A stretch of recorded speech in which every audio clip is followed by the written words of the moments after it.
الرحمن الرحیم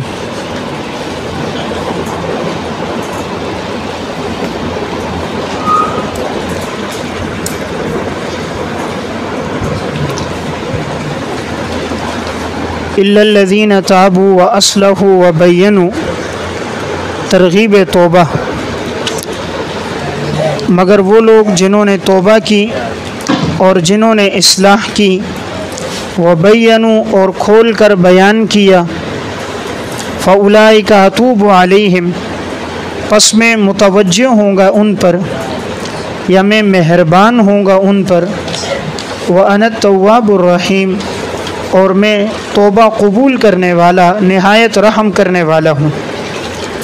تو الا الذین تابوا کا عنوان ہے ترغیب توبہ، مگر وہ شخص کہ جنہوں نے توبہ کی، نمبر 2 اور انہوں نے اصلاح کی، اور نمبر 3 انہوں نے کھول کھول کر بیان کیا، کھول کھول کر یعنی واضح طور پر بیان کیا۔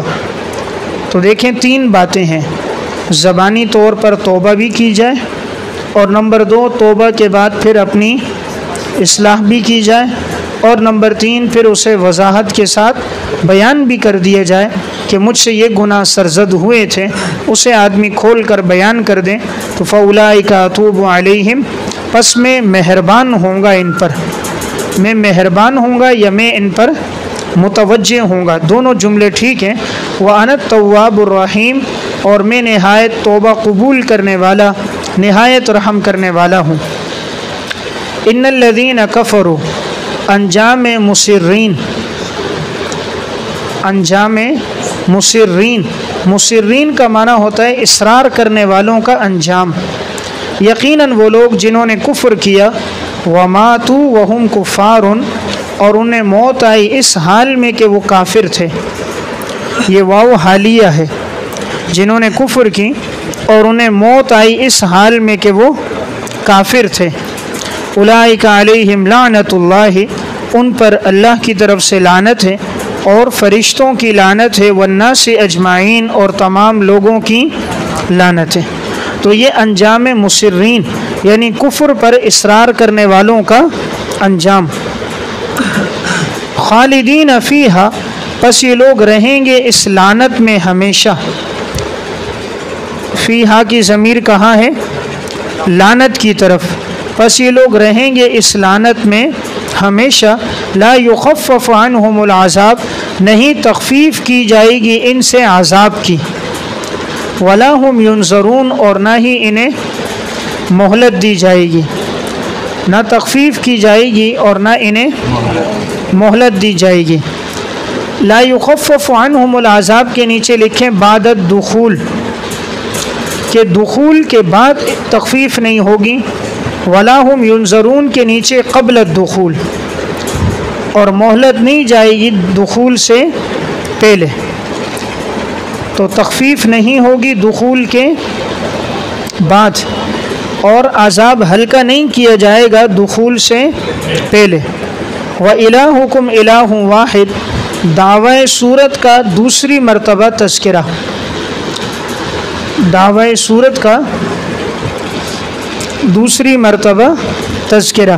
دیکھیں پہلی مرتبہ جو تذکرہ تھا وہ تو تھا یا ایھا الناس اعبدوا ربکم الذی، پہلی مرتبہ تو وہاں تذکرہ تھا، اور اب دوسری مرتبہ تذکرہ ہے الہکم الہ واحد۔ جیسے پہلی مرتبہ دعوی توحید کا تذکرہ تھا تو اس کے بعد دلائل تھے نا، یا ایھا الناس اعبدوا ربکم الذی خلقکم، وہاں دعوی توحید تھا تو پھر اس کے بعد دلائل تھے۔ یہاں دوسری مرتبہ دعوی توحید ہے، سورت کا دعویٰ ہے، اور اس کے بعد آگے دلائل ہیں۔ تو ان فی خلق السماوات، تو ترجمہ دیکھیں وَإِلَٰهُكُمْ إِلَٰهٌ واحد، تمہارا معبود یکتا اکیلا اللہ معبود ہے، نہیں ہے کوئی معبود اس کے علاوہ، وہ نہایت رحم کرنے والا ہے، مہربان ہے اور نہایت رحم کرنے والا ہے۔ ان فی خلق السماوات والارض دلیل عقلی آفاقی، دلیل عقلی آفاقی جو 7 امور پر مشتمل ہے، دلیل عقلی آفاقی جو 7 امور پر مشتمل ہے۔ اللہ تعالیٰ نے اس دلیل میں 7 باتوں کا تذکرہ فرمایا ہے۔ ان فی خلق السماوات، یقیناً آسمان اور زمین کی پیدائش، یہ نمبر 1 ہے۔ واختلاف اللیل والنہار، اور بدل بدل کر آنا رات اور دن کا۔ اختلاف کا معنی بدل بدل کر آنا رات اور دن کا، یہ دلیل نمبر 2۔ والفلک التی تجری فی البحر، دلیل نمبر 3، اور کشتیوں کا چلنا سمندروں میں، بما ینفع الناس، جو لوگوں کو نفع پہنچاتے ہیں۔ وما انزل اللہ من السماء، دلیل نمبر 4، اور وہ جو اللہ نے اتارا آسمان سے پانی، فاحیا بہ الارض بعد موتہا، پس اللہ نے آباد کر دیا زمین کو اس کے بنجر ہونے کے بعد۔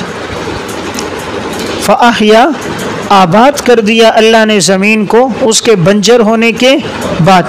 زمین کا مرنا، مردہ ہونا، اس سے مراد زمین کا بنجر ہونا ہے، اور زمین کا زندہ ہونا، اس سے مراد زمین کا آباد ہونا ہے۔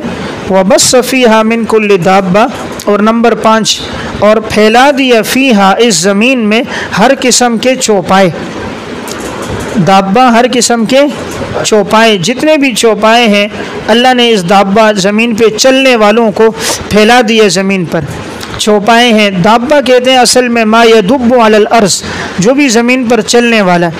تو زمین پہ چلنے والے انسان بھی ہیں، حیوانات بھی ہیں، اور مخلوقات بھی ہیں، چرند پرند سب اس میں داخل ہیں۔ وتصریف الریاح، نمبر 6، اور وہ اللہ پھیرنے والا ہے ہواؤں کو، والسحاب، اور بادلوں کو۔ تو تصریف الریاح نمبر 6 ہے، ہواؤں کو پھیرنے والا، والسحاب، اور نمبر 7 بادلوں کو پھیرنے والا، اور المسخر بین السماء والارض، جس نے پابند کر دیا ہے بادلوں کو آسمان اور زمین کے درمیان۔ مسخر مانا پابند کر دیا ہے، مسخر کر دیا مراد پابند کر دیا ہے، کہ بادل آسمان اور زمین کے درمیان میں پابند ہیں۔ لآیات لقوم یعقلون، اس میں نشانیاں ہیں ایسے قوم کے لیے جو عقل رکھنے والے ہیں۔ اس کے نیچے لکھے مستفیدین، عقل رکھنے والے مراد مستفیدین، یعنی فائدہ حاصل کرنے والے۔ تو فائدہ وہی، عقل تو کفار کے پاس بھی تھی، لیکن کفار ان چیزوں سے فائدہ نہیں حاصل کرتے تھے۔ تو دیکھیں دعوی سورت دوسری مرتبہ تھا، اور اس پر دلیل عقلی آفاقی کتنے امور پر مشتمل تھی؟ 7 امور پر مشتمل تھی۔ وَمِنَ النَّاسِ مَن يَتَّخِذُ مِن دُونِ اللَّهِ، زجر مشرکین، مشرکین کے لیے ڈانٹ، اور لوگوں میں سے بعض لوگ ایسے ہیں، مَن يَتَّخِذُ مِن دُونِ اللَّهِ، کہ جو بناتے ہیں اللہ کے علاوہ اندادن شریک، اللہ کے علاوہ دوسروں کو اللہ کا شریک ٹھہراتے ہیں۔ انداد ند کی جمع ہے، اور ند کہا جاتا ہے شریک ٹھہرانا۔ لوگوں میں سے بعض، اب یہ بعض کون ہے؟ مشرکین۔ تو مشرکین مکہ اللہ کے ساتھ شریک ٹھہراتے تھے بتوں کو۔ یحبونہم کحب اللہ، وہ ان سے اس طرح محبت کرتے تھے جیسی محبت کرنی چاہیے اللہ سے۔ یحبونہم، وہ لوگوں میں سے بعض مشرکین، یحبونہم، وہ ان سے محبت کرتے تھے، ہم ضمیر انداد کی طرف، یحبو میں ضمیر ناس کی طرف، وہ ناس محبت کرتے تھے، ہم ان انداد سے اس طرح جیسے محبت کرنی چاہیے تھی اللہ سے۔ یعنی وہ معبودان باطلہ سے اس طرح محبت کر رہے ہیں، حالانکہ ایسی محبت تو ہونی چاہیے معبود برحق سے۔ والذین آمنوا اشد حبا للہ، اور جو لوگ ایمان لے کر آئے وہ نہایت محبت رکھتے ہیں اللہ سے۔ اشد حبا، نہایت محبت۔ ایمان والے وہ ہوتے ہیں جنہیں سب سے زیادہ کس سے محبت ہوتی ہے؟ اللہ سے۔ تو معلوم ہوا اگر کسی انسان کو اللہ سے ایسی محبت نہیں ہے، دولت سے، پیسے سے، عورت جائیداد سے محبت ہے، تو گویا اس کے ایمان میں کمی ہے۔ مسلمان کی نشانی ہے اشد، اس میں تفضیل، کہ اسے سب سے زیادہ محبت کس سے ہو؟ اللہ سے محبت ہو۔ وَلَوْ يَرَى الَّذِينَ ظَلَمُوا، اور اگر آپ یرا بمانے یعلم کے ہیں، یرا بمانے یعلمو کے ہے. اگر آپ دیکھ لیں ظالموں کو، یعنی مراد اگر جان لیں ظالم لوگ، دیکھ لیں ظالم لوگ مراد اگر جان لے ظالم لوگ، اذ یرون العذاب، جب وہ دیکھیں گے عذاب کو، ان القوت للہ جمیعا، کہ یقیناً طاقت اللہ ہی کے لیے ہے سب کی سب، اور یقیناً اللہ کا عذاب بڑا سخت ہے. اس آیت کو سمجھو، یہاں پر یہ جو لفظ لو ہے یہ لو شرطیہ ہے، اور یرا بمانے یعلم کے ہے، اور الذین ظلموا اس کا فاعل ہے، اور اذ یرون العذاب یہ ظرف ہے. ان القوت للہ جمیعا، یہ ان حرف مشبہ بالفعل اپنے اسم اور اپنی خبر سے مل کر گویا اس کے لیے مفعول اول ہے. وان اللہ شدید العذاب، ان اپنے اسم اور خبر سے مل کر اس کے لیے مفعول ثانی ہے، اور عذاب کے بعد اس کی جزا معذوف ہے. تو جزا شدید العذاب کے بعد لما اشرکو، لما اشرکو، اگر یہ ظالم لوگ جان لیتے جب یہ عذاب کو دیکھیں گے کہ یقیناً اللہ کے لیے طاقت ہے، اللہ کا عذاب سخت ہے، تو لما اشرکو، یہ لوگ شرک نہ کرتے. اگر انہیں معلوم ہو جاتا تو کبھی یہ لوگ شرک نہ کرتے. آیت سمجھ آئی؟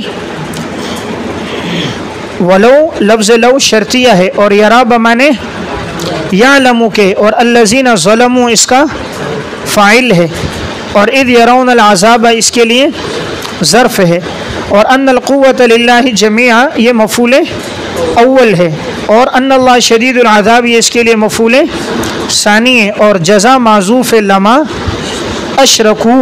تو اگر یہ لوگ جان لیتے کہ عذاب کتنا سخت ہے شرک پر، تو کبھی یہ لوگ شرک نہ کرتے. اذ تبرأ الذین اتبعوا، تخویف اخروی. اذ تبرأ الذین اتبعوا، یہاں ترجمہ لکھیں، جب متبوعین بیزار ہو جائیں گے اپنے من الذین اتبعوا، اپنے تابعین سے، جب متبوعین بیزار ہو جائیں گے اپنے تابعین سے، ورأوا العذاب، اور دیکھیں گے عذاب کو، اور دیکھیں گے عذاب کو، وتقطعت بہم الاسباب، اور منقطع ہو جائیں گے ان کے تمام تعلقات. تقطعت منقطع ہو جائیں گے اسباب ان کے تمام تعلقات. آیت سمجھ آئی؟ دیکھیں یہ جو میں نے آپ کو ترجمہ کروایا نا، تو اتبعوا کے نیچے لکھے متبوعین، اور اتبعوا کے نیچے لکھیں تابعین. تو معنی کیا ہے؟ اب اگر لغوی معنی لیں گے نا تو آیت کا معنی یہ ہے، استبرأ الذین، جب بیزار ہو جائیں گے جن کی پیروی کی گئی ان لوگوں سے جو پیروی کرنے والے تھے.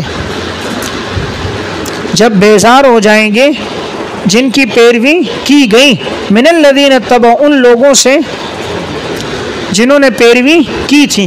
تو پیروی کن کی گئی؟ متبوعین کی. اور پیروی کرنے والے کون تھے؟ تابعین. یعنی متبوعین یہ جو معبودان ہیں نا باطلہ، یہ کل قیامت کے دن بیزار ہو جائیں گے اپنے ان سے جو ان کی پیروی کرنے والے تھے، اور عذاب کو دیکھیں گے تو منقطع ہو جائیں گے تمام تعلقات، تمام امیدیں کیا ہو جائیں گی؟ ختم. یعنی اب کوئی انہیں فائدہ نہیں پہنچا سکے گا. تو وقال الذین اتبعوا، پس کہیں گے وہ لوگ جنہوں نے اتباع کی تھی، جنہوں نے اتباع کی تھی، وہ تابعین جنہوں نے اتباع کی تھی، لو ان لنا کرۃ، لو کے نیچے لکھیں تمنیہ، لو تمنی ہے، کاش ہمارے لیے ہوتا، کاش ان لنا کرۃ، کاش ہمارے لیے ایک دفعہ دوبارہ لوٹنا ہو، کرۃ دوبارہ لوٹنا، کاش ہمارے لیے ایک دفعہ دوبارہ لوٹنا ہو. کہاں؟ دنیا میں، بریکٹ میں دنیا میں.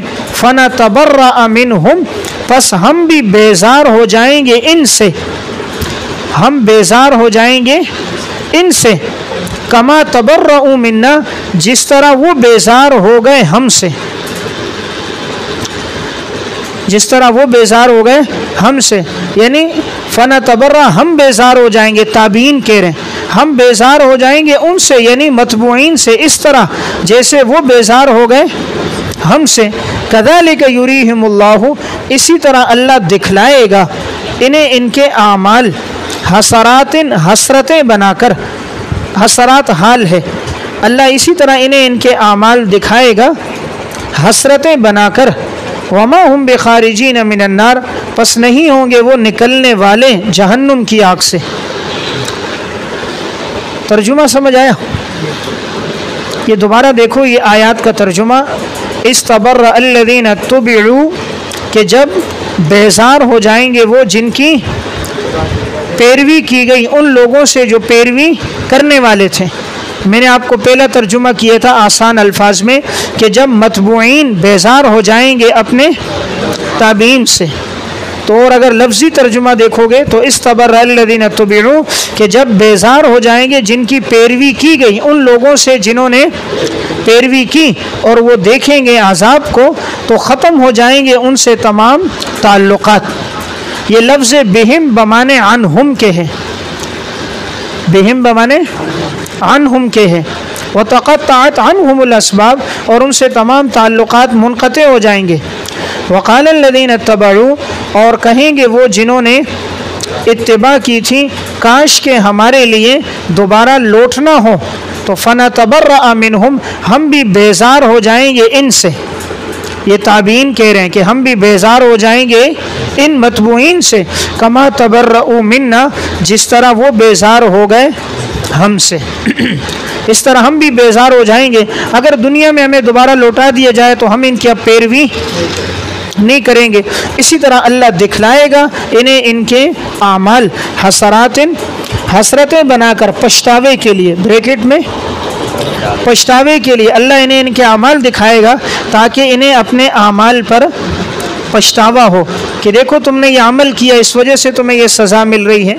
پس وہ نہیں ہوں گے جہنم سے نکلنے والے، وما ہم بخارجین من النار، پس نہیں ہوں گے وہ جہنم سے نکلنے والے۔ یہاں پر دیکھیں فنتبرأ، یہ نصب آیا نا، ہونا تو یہ چاہیے کہ فعل مضارع ہے تو فنتبرأ ہونا چاہیے، لیکن یہ نصب اس لیے آیا کہ یہ لو تمنی کے جواب میں آیا ہے، اور لو تمنی کے جواب میں جب آتا ہے تو فا کے بعد ان مقدر ہوتا ہے، تو فا کے بعد ان مقدر نے اس کو نصب دیا ہے۔ یہ لو تمنی کے جواب میں آیا تو یہاں فا کے بعد ان مقدر نے اس کو نصب دیا، اس لیے فنتبرأ منہم، ہم اسی طرح بیزار ہو جائیں گے ان سے۔ یا ایھا الناس، عنوان لکھیں شرک اعتقادی کی تردید کے بعد شرک فعلی کی تردید، شرک اعتقادی کی تردید کے بعد شرک فعلی کی تردید۔ دیکھیں پہلے عقیدے کے اعتبار سے شرک کی تردید تھی نا کہ وَمِنَ النَّاسِ مَن يَتَّخِذُ مِن دُونِ اللَّهِ أَندَادًا، انہوں نے اللہ کے ساتھ شریک ٹھہرایا تھا، وہ شرک اعتقادی کی نفی تھی۔ اب آگے آ رہا ہے شرک فعلی کی نفی ہو رہی ہے۔ شرک فعلی کی نفی کیا ہے کہ غیر اللہ کے نام پہ نظر و نیاز کرنا، غیر اللہ کے نام پہ جانور ذبح کرنا۔ تو جیسے آگے بات آئے گی کہ یہ مشرکین مکہ غیر اللہ کے نام پہ جانور ذبح کرتے تھے، غیر اللہ کے نام پہ جانور نامزد کرتے تھے، تو اس کی ممانعت آ گئی کہ یہ ناجائز ہے۔ یا ایھا الناس، عموماً یا ایھا الناس میں جو خطاب ہوتا ہے اس میں مسلمان اور کفار سب شامل ہوتے ہیں۔ اے لوگوں کلوا مما فی الارض حلالا طیبا، پس تم کھاؤ اس میں سے جو زمین میں ہے حلال پاکیزہ، جو زمین میں حلال اور پاکیزہ ہے تم اس میں سے کھاؤ۔ دیکھیں یہاں دو قیدیں لگا لی، نمبر ایک حلال بھی ہو، نمبر دو پاک بھی ہو۔ بسا اوقات بعض چیزیں حلال ہوتی ہیں طیب نہیں ہوتی، بات سمجھ رہے ہیں؟ بعض چیزیں پاک ہوتی ہیں لیکن ان کا کھانا حلال۔ اب دیکھیں مٹی پاک ہے نا، اس سے آپ تیمم کر سکتے ہیں لیکن مٹی کا کھانا حلال نہیں ہے، تو معلوم ہوا ہر پاک چیز جو ہے وہ اس کا کھانا حلال نہیں ہوتا۔ ہاں جو حلال چیز ہوگی وہ پاک ہوگی، ہر حلال چیز پاک ہوگی لیکن ہر پاک چیز کا کھانا حلال نہیں ہوگا۔ یہ عموم خصوص مطلق ہے۔ تو تم کھاؤ اس میں سے جو حلال ہو اور پاکیزہ ہو۔ تو حلال کے ساتھ طیب کی قید سے بعض نے یہ بات معلوم کی ہے کہ مراد اپنی کمائی ہو۔ انسان کی جو اپنی کمائی ہوتی ہے نا عموماً وہ حلال کی ہوتی ہے۔ یا نمبر 2، طیب سے اشارہ ہے شک شبہ نہ ہو۔ اپنی کمائی میں آدمی بڑی احتیاط کرتا ہے، اگر وہ نیک صالح مسلمان ہے، متقی آدمی ہے تو اپنی کمائی میں بڑی احتیاط کرتا ہے۔ آبا و اجداد کی کمائی میں بسا اوقات حرام اور مشتبہ مال آ جاتا ہے، تو یا طیب سے اشارہ بالکل پاک ہو، یعنی حرام اور مشتبہ نہ ہو، حرام اور مشتبہ نہ ہو۔ وَلَا تَتَّبِعُوا خُطُوَاتِ الشَّيْطَانِ، اور تم مت پیروی کرو شیطان کے نقش قدم کی، مت پیروی کرو۔ ترجمہ کیا لکھیں؟ پیروی نہ کرو تم شیطان کے نقش قدم کی۔ إِنَّهُ لَكُمْ عَدُوٌّ مُّبِينٌ، یقیناً وہ شیطان تمہارا واضح دشمن ہے، شیطان تمہارا واضح دشمن ہے، اس کی پیروی نہ کرنا۔ إِنَّمَا يَأْمُرُكُمْ بِالسُّوءِ، عداوت شیطان کی تشریح، عداوت شیطان کی تشریح۔ شیطان جو کھلا دشمن ہے کیسے پتہ چلا؟ اس لیے کہ وہ حکم دیتا ہے تمہیں برائی کا، والفحشاء اور بے حیائی کا، برائی کا اور بے حیائی کا۔ دیکھیں شیطان برائی کا حکم دیتا ہے، برے کام کرنے کا، جھوٹ بولنے کا، قتل کرنے کا، نافرمانی کرنے کا، نماز چھوڑنے کا، زنا کرنے کا۔ اسی طرح شیطان حکم دیتا ہے بے حیائی کا، بے حیائی کے کام کرو، فحش کام کرو، زنا کے کام کرو۔ فحشاء کے ساتھ حاشیے میں لکھیں جیسے برہنہ ہو کر طواف کرنا، جیسے برہنہ ہو کر طواف کرنا۔ شیطان ان کے ذہن میں ایک بات بٹھا دی کہ بھئی دیکھو یہ کپڑوں میں تو انسان سے گناہ ہوتے ہیں، کپڑے پہن کر تو انسان سے گناہ ہوتے ہیں، لہٰذا طواف کس طرح کرو؟ برہنہ ہو کر کرو۔ تو اب وہ برہنہ ہو کر طواف کرتے۔ بھائی اگر یہی بات ہے تو پھر اس کھال کو بھی کاٹو جس سے گناہ ہوئے، اس عضو تناسل کو بھی کاٹو جس سے گناہ ہوا، اس زبان کو بھی کاٹو جس نے حرام کھایا، ان آنکھوں کو بھی نکالو جس نے حرام دیکھا۔ تو یہ شیطان نے ان کو ایک چال جو ہے نا وہ سمجھا دی کہ نہیں برہنہ ہو کر طواف کرو۔ اسی طرح برائی کے کام، برائی کے کیا ہے؟ غیر اللہ کے نام پہ جانور ذبح کرنا، یہ بھی سو ہے۔ شیطان نے ان کو یہ پٹی پڑھا دی کہ بھئی یہ جو بت ہیں یہ تمہارے اللہ کے ہاں سفارش کریں گے، یہ اللہ کے ہاں سفارش کریں گے، ان کے نام پہ جانور ذبح کرو، ان کو سجدہ کرو۔ تو یہ شیطان حکم دیتا ہے برائی کا اور بے حیائی کا۔ وَأَن تَقُولُوا عَلَى اللَّهِ مَا لَا تَعْلَمُونَ، نمبر 2، اور تم کہو اللہ پر وہ چیزیں جو تم نہیں جانتے۔ تو دیکھیں شیطان 3 چیزوں کا حکم دیتا ہے، نمبر 1 برائی کا، نمبر 2 بے حیائی کا، اور نمبر 3 ان باتوں کے کہنے کا جو تم نہیں جانتے۔ اس کے نیچے لکھیں در عقائد و رسومات، عقائد و رسومات کے بارے میں، یعنی شیطان کہتا ہے یہ عقیدہ اختیار کرو، یہ رسم اختیار کرو، یہ فعل اپناؤ۔ اب ان کو پتہ نہیں ہوتا اور وہ لوگ کر لیتے ہیں، حالانکہ وہ بہت بڑا گناہ ہوتا ہے، زبان سے ایسے جملے کرتے ہیں۔ تو گویا شیطان ایسا واضح دشمن ہے، زبان سے بھی کفریہ باتیں کہلواتا ہے اور عمل سے بھی کفر کراتا ہے، عمل سے بھی بے حیائی کے کام کراتا ہے اور زبان سے بھی کفریہ باتیں کہلواتا ہے۔ تو یہ بڑا دشمن ہے۔ دیکھو ایک دشمن ہوتا ہے جو صرف انسان سے زبانی طور پہ غلط باتیں کہلوائے، ایک وہ ہوتا ہے جو انسان سے صرف گناہ کروائے عملی طور پہ۔ یہ ایسا دشمن ہے، یہ زبان سے بھی گناہ کرواتا ہے، اعضاء سے بھی گناہ کرواتا ہے، عقیدہ غلط رکھوا کے دل سے بھی گناہ کراتا ہے۔ اب عقیدہ 3 چیزوں کا نام ہے نا، ایمان نام 3 چیزوں کا نام، تصدیق بالقلب، اقرار باللسان، عمل بالارکان۔ جمہور محدثین یہ کہتے ہیں تو ایمان تینوں کا مجموعہ ہے۔ تو یہ شیطان ایسا دشمن ہے کہ تینوں سے انسان سے برے اعمال کرواتا ہے۔ وَإِذَا قِيلَ لَهُمُ اتَّبِعُوا، شکوہ، جب ان سے کہا جاتا ہے کہ تم پیروی کرو، اتباع کرو جو اللہ نے نازل کیا، جو اللہ نے نازل کیا، قالوا بل نتبع ما الفینا علیہ آباءنا، یہ مشرکین مکہ کہتے ہیں ہم تو پیروی کریں گے جس پر ہم نے پایا تھا اپنے آباء و اجداد کو۔ وَإِذَا قِيلَ لَهُمْ، عنوان بطلان دلیل مشرکین،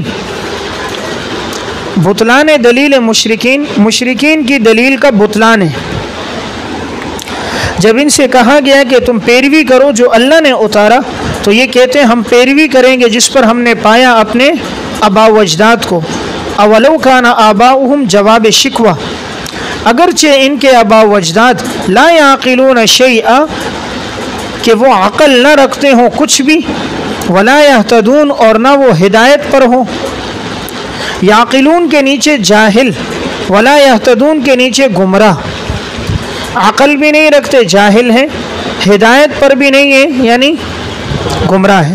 تو گویا دو باتیں، نمبر ایک جاہل ہے اور نمبر دو گمراہ ہے. یعنی تم ان کی پیروی کر رہے ہو، اللہ کی پیروی ما انزل اللہ کی نہیں کر رہے، جاہل گمراہ کی پیروی کر رہے ہو.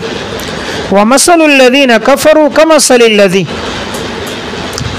مثال بدفہمی کفار، مثال بدفہمی کفار، کفار کی بات کو نہ سمجھنے کی مثال. مثل الذین کفروا، مثال ان لوگوں کی جنہوں نے کفر کیا، کمثل الذی ینعق، مانند ان لوگوں کی ہے جو پکارتا ہے.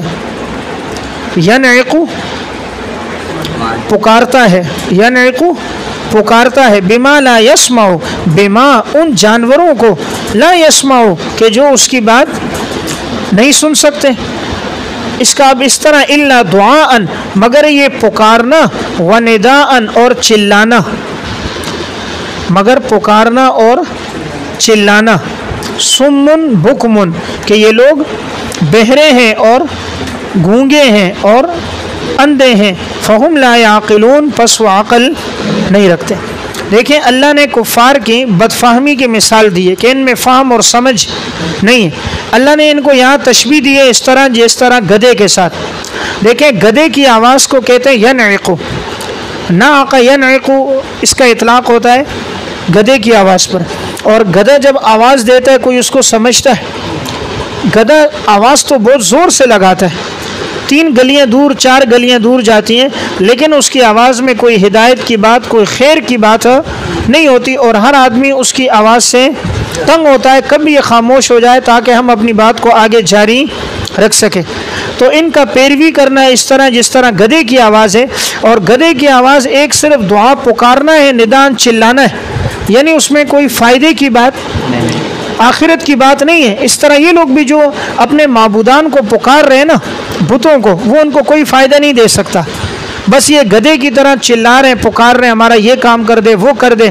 تو وہ آگے سے بت جو ہے وہ خاموش کھڑا ہے، تو اس کو وہ ان کو کوئی نفع نہیں دے سکتا، جس طرح گدھے کی بات کا کوئی نفع نہیں ہوتا. تو ان کی مثال اس طرح جیسے یہ گونگے بہرے اور اندھے. بات وہی جو پہلے گزر گئی، ہم کا سمن، ہم کا بکمن، ہم کا عمین. تو یہ تشبیہ کامل ہے کہ مشبہ بھی حذف ہے، حرف تشبیہ بھی حذف ہے، اور وجہ تشبیہ بھی حذف ہے. اور معنی کیا ہے کہ یہ اندھے ہیں، حق کو دیکھتے نہیں، بہرے ہیں، حق کو سنتے نہیں، حق بولتے نہیں، گونگے ہیں، بات سمجھ رہے، حق بولتے نہیں، حق سنتے نہیں اور حق دیکھتے نہیں. فہم لا یعقلون، اور یہ عقل بھی. اگر ایک آدمی چلو گونگا ہو، بہرا ہو، اندھا ہو، لیکن عقل ہو، اس کو ہدایت مل سکتی ہے.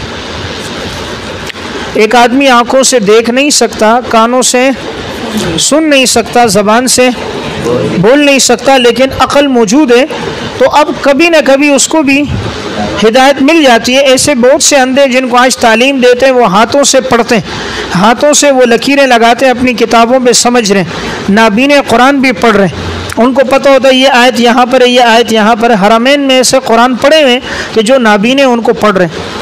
تو آج دیکھو نابینا ہے لیکن عقل ہے، تو اس کو بھی سمجھ مل سکتی ہے. لیکن یہ لوگ مشرکین مکہ، یہ ان کے پاس یہ اندھے بھی ہیں، گونگے بھی ہیں، بہرے بھی ہیں، عقل نہیں ہے، مجنون دیوانے بھی ہیں. تو عقل ہوتی پھر بھی کچھ امید ہوتی، ان میں دین سمجھنے کی عقل بھی نہیں. یعنی ان کے تمام یہ آلات معوف ہو چکے ہیں. یا ایھا الذین آمنوا، خطاب عام کے بعد خطاب خاص. خطاب عام کیا تھا؟ یا ایھا الناس اعبدوا، یا ایھا الناس یہ خطاب عام تھا. اب اس کے بعد ایمان والوں کو خطاب خاص. اے ایمان والو، کلوا من طیبات، پس تم کھاؤ پاکیزہ چیزوں میں سے. پاکیزہ چیزیں یعنی حلال چیزیں، اللہ نے جن چیزوں کو حلال کیا اس کو کھاؤ. ما رزقناکم، جو ہم نے تمہیں رزق دیا. معلوم ہوا انسان جو بھی کھا رہا ہے یہ در حقیقت اللہ کی طرف سے اسے آتا ہے۔ انسان نادان کہتا ہے میرے ہاتھ کی کمائی، او بھائی تیرے ہاتھ میں طاقت کس نے ڈالی؟ اللہ نے۔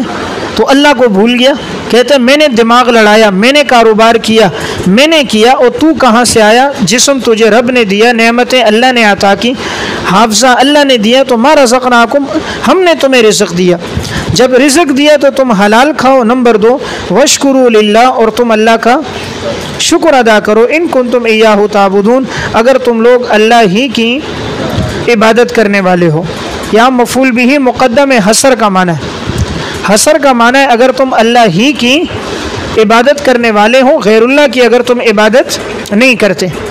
انما حرم علیکم المیتہ، تحریمات اللہ کا بیان، تحریمات اللہ کا بیان۔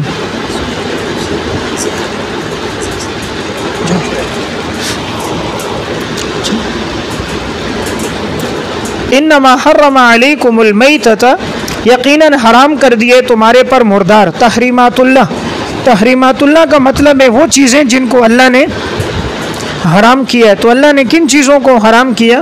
تو نمبر 1 مردار کو، نمبر 2 والدم، دم کے ساتھ قید، والدم المسفوح، بہنے والا خون، بہنے والا خون، ورنہ تو بسا اوقات کلیجی پر بھی خون لگا ہوتا ہے، گوشت پر بھی ہے، لیکن وہ خون ناپاک نہیں ہے، وہ کپڑے پہ لگ جائے اس کا وہ حکم نہیں ہے جو دم مسفوح کا حکم ہے۔ دم مسفوح نجاست غلیظہ ہے۔ ولحم الخنزیر، اور نمبر 3 خنزیر کا گوشت، وما اہل به لغیر اللہ، اور نمبر 4 وہ جانور جو نامزد کر دیے گئے غیر اللہ کے نام پر، جو نامزد کر دیے گئے غیر اللہ کے نام پر۔ اور لغوی ترجمہ اس کا ہوتا ہے وما اہل، جنہیں ذبح کیا گیا غیر اللہ کے نام پر۔ اہل اصل میں ہلال سے، ہلال کہتے ہیں جب پہلی رات کا چاند ہوتا ہے نا، جب وہ نظر آئے تو لوگ چلاتے ہیں، چیخ مارتے ہیں، وہ چاند نظر آ گیا۔ عموماً عید کا چاند، رمضان کے چاند دیکھنے پہ خوشی نہیں ہوتی، عید کے چاند پہ فائرنگ ہوتی ہے، خوشی ہوتی ہے۔ تو اب یہاں پر پہلی رات کے چاند پر عموماً آدمی خوش ہوتا ہے، تو یہ ہلال آواز دیتا ہے۔ تو یہاں پر یہ جب جانور کو ذبح کرتے تھے تو غیر اللہ کا نام لیتے، فلاں بت کے نام پہ ذبح، فلاں بت کے نام پہ ذبح۔ تو وہ جانور جو غیر اللہ کے نام پہ نامزد کر دیے جائیں کہ یہ جانور فلاں بت کے نام پر، اب کہتے تو اس پہ سواری نہ کرتے، دودھ نہ پیتے، اور کبھی اس جانور کو غیر اللہ کے نام پہ ذبح کر دیتے کہ یہ فلاں بت کے نام پر ہے۔ تو وما اہل، جو نامزد کر دیا گیا غیر اللہ کے نام پر۔ فمن اضطر غیر باغ، پس جو شخص مجبور کر دیا گیا غیر باغ، جبکہ وہ سرکشی کرنے والا نہ ہو، ولا عاد، نہ حد سے تجاوز کرنے والا ہو، نہ سرکشی کرنے والا ہو نہ حد سے تجاوز کرنے والا ہو، تو اس پر کوئی گناہ نہیں ہے۔ یقیناً اللہ تعالیٰ بخشنے والا، رحم کرنے والا ہے۔ دیکھیں یہاں پر جو چیزیں حرام ہیں ان کا تذکرہ کیا گیا، وہ 4 چیزیں۔ نمبر 1 مردار حرام ہے۔ اب مردار کیوں حرام ہے؟ اس وجہ سے کہ اس پہ اللہ کا نام نہیں لیا گیا۔ جانور حلال ہوتا ہے جب اس پر اللہ کا نام لے کر ذبح کیا جائے، تو مردار پہ چونکہ اللہ کا نام نہیں ہوا اس لیے حرام ہے۔ اب یہاں یہ جواب ہے اس اشکال کا۔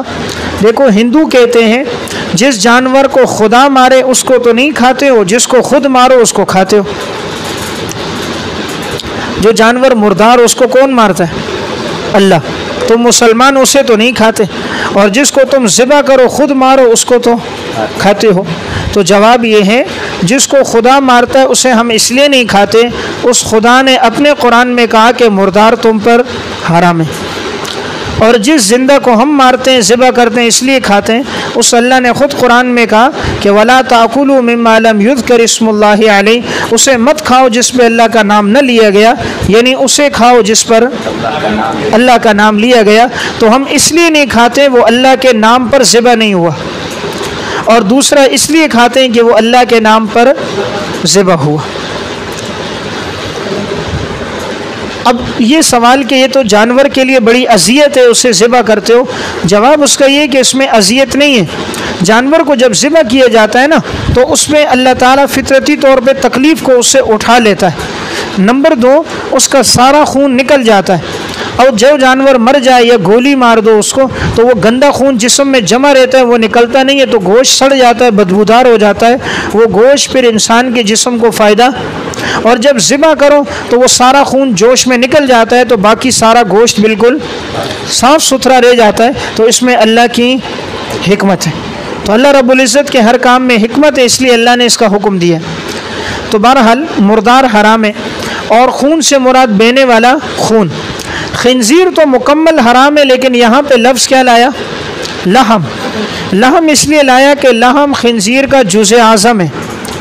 خنزیر کا سب سے بڑا اہم جز کیا ہے؟ گوشت، یعنی انسان خنزیر جو کھا رہے ہیں تو وہ اس کے گوشت کو کھاتے ہیں، تو اس لیے جز اعظم کا ذکر کیا، اگرچہ مراد مکمل خنزیر ہے۔ اب خنزیر کیوں حرام ہے؟ حکمت اس لیے کہ ہر جانور کے گوشت کھانے سے اس کی جو خصائل ہوتی ہیں، عادات، وہ انسان کے جسم میں آتی ہیں، اور خنزیر بے حیا بے غیرت جانور ہے، بڑا بے حیا فحاشی والا جانور ہے، اس میں اپنی ماں بہن بیٹی کی تمیز نہیں ہے، اور یہ گندگی کھانے والا ہے، گندگی کھاتا رہتا ہے، غلاظت کھاتا ہے، اس لیے خنزیر جو کھائے گا اس میں خنزیروں جیسی عادتیں آئیں گی، اس لیے شریعت نے منع کیا۔ بکری ایک عاجز جانور ہے، اس کے کھانے سے عاجزی تواضع آتی ہے، دیگر بڑے جانوروں میں تواضع اور عاجزی بے حیائی نہیں ہے، اس وجہ سے ان کے کھانے سے انسانی جسم میں وہ عادات آتی ہیں۔ تو بہرحال اللہ نے جس جانور سے منع کیا تو اس میں بڑی حکمتیں ہوتی ہیں، تو یہاں بھی اللہ کی طرف سے ایک بڑی حکمت ہے۔ اور جس پہ غیر اللہ کا نام لیا گیا وہ بھی حرام ہے۔ اب کیوں حرام ہے؟ اس لیے کہ جانور کو پیدا کس نے کیا؟ جب اللہ نے پیدا کیا تو وہ ذبح اللہ کے نام پر ہونا چاہیے، پیدا اللہ کرے، غذا اللہ اس کو دے، بڑا اللہ کرے، اور اب ذبح دوسرے کے نام پر ہو جائے، اس لیے اللہ نے حرام کیا۔ یعنی اس سے بڑی نمک حرامی کیا ہوگی کہ ایک آدمی ایک بچے کی پرورش کرے بچپن سے جوانی تک پہنچا دے، اور اب جب وہ جوانی میں کام اور اس کے لائق ہو جائے، اور اب وہ جتنے احسانات کرے وہ دوسروں کے لیے کرے، پالا پوسا کسی نے اور فرما بردار کسی اور کا۔ تو اس وجہ سے یہاں بھی جانور اللہ نے پیدا کیا تو اللہ کے نام پر یہ ذبح ہو۔ فمن اضطر، پس جو شخص مجبور کر دیا گیا، مجبور کر دیا گیا، دوسرے الفاظ میں جو آدمی، یعنی مجبوری کی حالت میں اب شریعت نے اجازت دی ہے کہ تم حرام کھا سکتے ہو۔ دیکھیں یہاں مجبوری کی حالت ہے، اگر کھانے کے لیے کچھ نہیں مل رہا سوائے خنزیر کے گوشت کے، پینے کے لیے کچھ نہیں مل رہا سوائے شراب کے، تو اتنا پینا اتنا کھانا جائز ہے جس سے انسان زندہ رہ سکے، زندہ رہنے کے لیے کھانا جائز ہے۔ تو جو مجبور کر دیا گیا، جبکہ وہ سرکشی کرنے والا نہ ہو اور نہ حد سے تجاوز کرنے والا ہو، تو اس پر کوئی گناہ نہیں ہے۔ اب ان لفظوں کا مفہوم سمجھو۔ یہ جو لفظ باغن ہے نا، اس کے نیچے بریکٹ میں لکھو طالب لذت نہ ہو، طالب لذت نہ ہو، اور عادن کے نیچے ضرورت سے زائد نہ ہو، طالب لذت نہ ہو اور ضرورت سے زائد نہ ہو۔ دیکھیں اب اگر ایک آدمی مجبور ہے، کھانے کے لیے کچھ نہیں مل رہا اور وہ کھا رہا ہے، طالب لذت نہ ہو، لذت کے لیے نہ کھائے کہ وہ کہہ رہا ہے یار ٹیسٹ کرتا ہوں خنزیر کا گوشت کیسے ہوتا ہے، چلو آج ایک گھونٹ مار لیتا ہوں، تھوڑا سا شراب کا ذائقہ کیسا ہے۔ اگر کوئی طالب لذت ہے تو وہ گناہ گار ہے۔